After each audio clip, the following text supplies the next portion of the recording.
Yo, what up guys, I'm Sammy and welcome back to the Soul Drop. And this is my first impressions look on the Puma Scoot Zero. So this is Scoot Henderson's first signature shoe with Puma.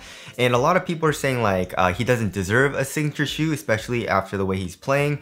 That's kind of like, I guess, another video for another day. But this is his signature shoes. So if you guys do want to cop, I try to leave in the free link in the description box. It is retailing for $100 and this is the Georgia peach colorway, and honestly it's a pretty cool colorway. You know, I love the peach, right? And also I guess this is more of a peach color, I guess, and this is more of like a orangey, a very light pastel orange kind of, right? Red orange. And then here for the outsole it's like a very light purple, right? So, and then the green for the Puma logo.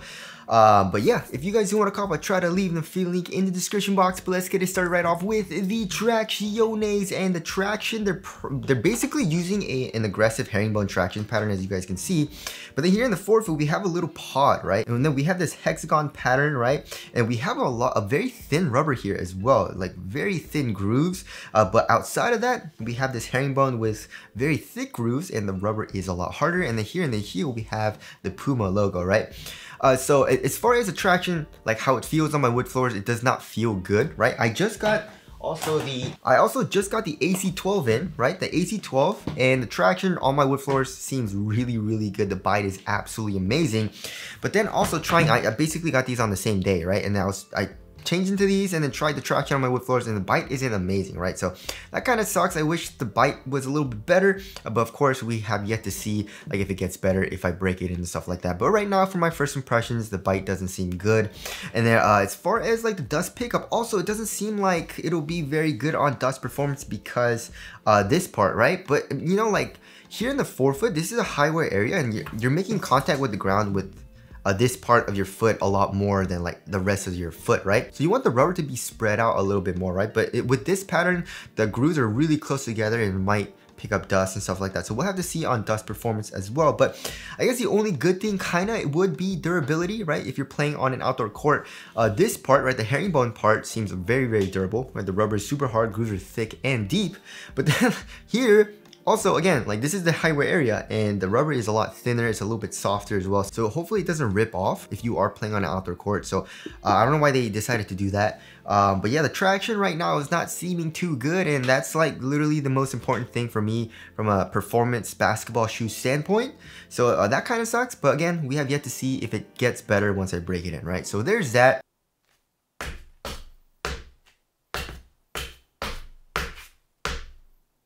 Moving on to the heel to toe transition, overall it feels pretty smooth, right? So we have a nice rounded shape here in the heel, same thing here in the forefoot. And then also in the forefoot, we have a good amount of forefoot flex. You know, it's very flexible, and torsion support seems good. There's no flex here in the midfoot really at all. So overall heel to toe transition does feel pretty smooth. And now moving on to the cushioning setup, right? So we have Pro Foam EVA, and it does not feel very nice, right?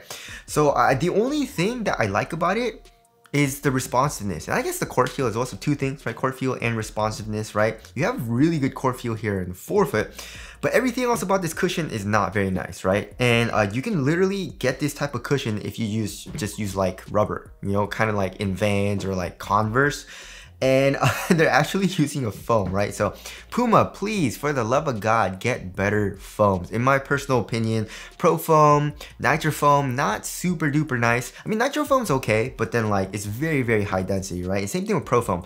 So what I mean by high density is that it's a very heavy foam, you know what I mean? Like the rest of the upper is super lightweight, or can be lightweight, but then if you're using Pro Foam or Nitro Foam, the shoe tends to be very heavy because it's just a high density foam, right? So yeah, here in the heel, there's not that much compression, maybe just a little bit, but then also, you know, like usually Puma gives us very nice insoles, right? So insoles are usually very plush, very thick, and I really like their insoles, and that's what kind of makes their cushion a little bit more bearable for me. But then here in the Scoot Zeros, I mean, these are terrible, guys. So the insole is not very nice. They're using a pretty cheap feeling insole. It's not super, I mean, I guess it looks kind of thick, but it's not very plush, you know what I mean? And then underneath that, they're using a very stiff strobe board, you know what I mean? Like a traditional, like super stiff stroller board. So actually, like, I was kind of jumping around a little bit, walking around in it as well, and the step-in comfort and the underfoot cushioning sucks, and my feet really hurt. You know, my forefoot, my heel,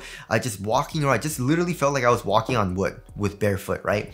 And then, like I said, there's very little compression from the actual foam. So yeah, the cushion is not feeling too good so far. And I guess it does make sense. It's a $100 shoe. You can't really put like super nice insole in there or anything like that. But yeah, I'm not liking the cushioning setup really at all.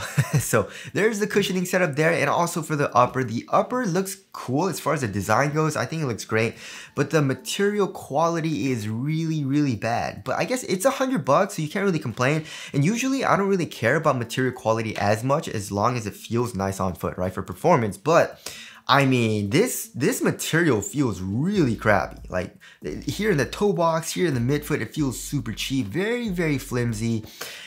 And I just really don't like it. It doesn't even feel that nice on foot. It feels really cheap. So like when I'm walking around in it here in the toe box, it does not feel great. And it's just basically using a synthetic material, right? This here in the toe box, all this is a synthetic material. We also have a little bit of mesh here on the lateral side and also on the medial side. But then the synthetic material is so cheap feeling. We have a little bit of like synthetic suede, I believe, but that feels really cheap as well. So yeah, I really don't like how it feels in hand. Also on foot, it doesn't feel very nice. I guess the good thing is that I guess it feels kind of supportive, right? And also it is pretty thin. It conforms to your foot pretty well, but it's just so flimsy and cheap feeling, which I don't like, you know? And like I said, it makes sense. It's a $100 shoe, right? For a signature shoe as well. So that's very good, but I wish they would have made the synthetic material a little bit better, you know? For the tongue, however, it feels very nice because it's super plush, and Puma gives us usually very plush, very nice thick tongues, which feels great. It's also a half booty construction tongue, giving you a better overall one-to-one fit. And also here in the ankle area, we do have a good amount of padding, which feels nice as well, right? So it feels very nice and cozy here in the back of the shoe. Here in the midfoot and also here in the forefoot, it feels pretty minimal as well. So that feels nice, but again, material quality, is not very nice. So there's that. As far as the fit goes, I went true to size and the shoe fits me very well, right? That's the one thing that I like about the shoe. The traction, not very nice. The cushion, not very nice. Material, not very nice. But the fit is very nice. I like it. So I went true to size and my toes go very close to the edge of the shoe. So if you want a very snug fit lengthwise, then go true to size. And also widthwise, it is slightly narrow. It's a pretty snug fit here as well. And also here in the toe box, it's a pretty snug fit too. It's like it's a little bit more snug than normal, which feels nice as well. So here in the toe box, going true to size feels very good for me, right? And also here in the midfoot, it's like pretty normal. It's not super narrow or anything. So yeah, I mean, going true to size, it felt great. And like I said, if you want a pretty snug fit, go true to size. If you want it to be a little bit more relaxed, probably go up like half a size. And if you want a very roomy fit, then go up a full size, right? But for most people, I would suggest you should be fine going true to size. And now moving on to the support and lockdown. Support and lockdown feels like it's gonna be pretty good, I guess. So here in the forefoot area, we have a little bit of the rubber coming up, acting as a sidewall, kinda, right? I guess. And this material feels not super, a little bit supportive, but it kind of moves over on itself a little bit. So we'll have to see on the support there. But here in the heel, we have the foam coming up, acting as a sidewall. And it also feels like there's an internal TPU heel counter. So lateral containment, I feel like it's gonna be pretty okay. It's just I'm a little worried about the forefoot, but also I don't feel like it's gonna be terrible, right?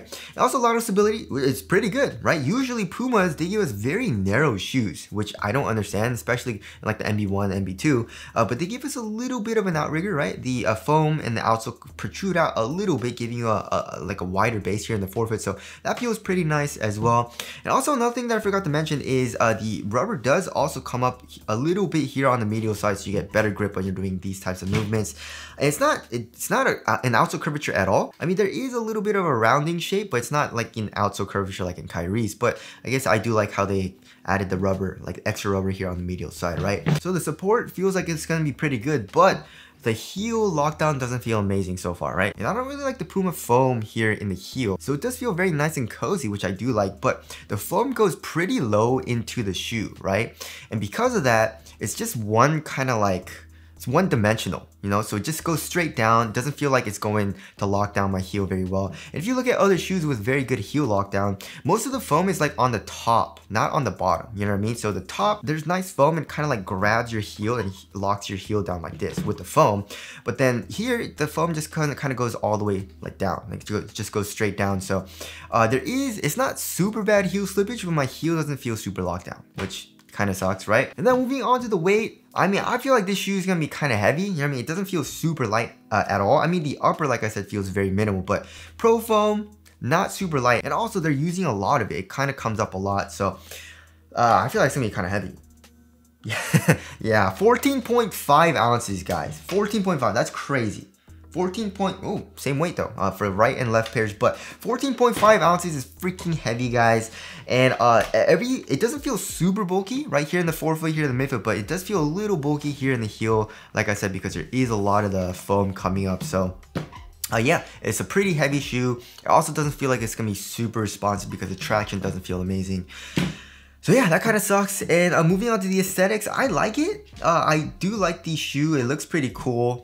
This colorway is pretty cool as well. I'm not a huge fan of the green, right? I don't know why the green is there with like the peach and kind of like orange, red-orange color, but it's an overall pretty good looking design. I like it. So tell us what you guys think of the aesthetics down in the comment section below. So wrapping things up, yeah, my first impressions of the shoe are not good. Yeah, the cushion, not very nice. Traction, not very nice. Upper quality is terrible. There's a little bit of heel slippage. It's a freaking heavy shoe as well. So yeah, I mean, for $100 also, like, this, it's just not great. And there's a lot of other shoes for $100 that are so much better. For example, the AR1, way better quality, cushion feels way better, traction is also way better. But like I said, I still have yet to play in this, and you know, hopefully when I break it in and play in it gets a little bit better, but I have my doubts on that, right? And also, another shoe that's way better than this for $100 is the AG4, which is Aaron Gordon's shoe. And also, another shoe that's a little bit more expensive, that's way better than this, is a Ja 1, which is $110. So, just from my first impressions, of course, that's just my first impression. That could all change in the performance review. My first impressions of the Scoot Zero aren't very good. So, yeah, I'm a little sad about that. But anyways, I definitely feel like the Puma can do a lot different for their basketball shoes, right? As far as, you know, the material quality isn't great, you know, in a lot of their shoes. The cushioning tech also isn't great either. But anyways, that about concludes my first impressions look on the Puma Scoot Zero. Again, if you guys do want to cop, I'll try to leave the affiliate link in the description box, but that's it. Thank you guys for watching, and I'll see you guys in the next one.